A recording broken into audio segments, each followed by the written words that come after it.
Base करतो आपल्याला हे 3 बोटाचं अंतर सोडायचं आणि असं मार्किंग करायचं.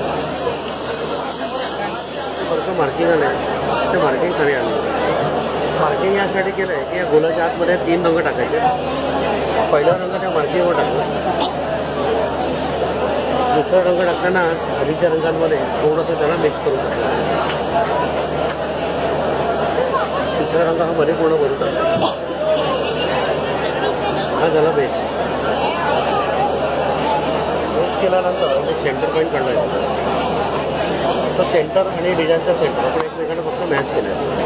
आता जाळीवरती पांढरा, पिवळा आणि पोपटी हे रंग फिक्स आहेत. डिझाईन कोणताही असलं तरी लाईट कलर असल्यामुळे हे बेसला वापरायचे नाही. सुरुवातीला हिरवा रंग मी बाहेर फिरवला.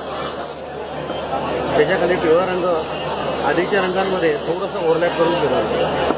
तसंच पांढरा पण पिवळ्यामध्ये ओव्हरलॅप करून फिरवलं. आता शेवटी पिवळा रंग पांढऱ्यात मिक्स करायचा आणि डिझाईन हळूहळू हे पूर्ण करायचं. ठीक आहे. आता जे रंग आपण खाली टाकले होते ना त्या रंगांवरती सगळं डिझाईन हे तयार होतं. ही पूर्ण प्रोसेस यात दिलेली आहे.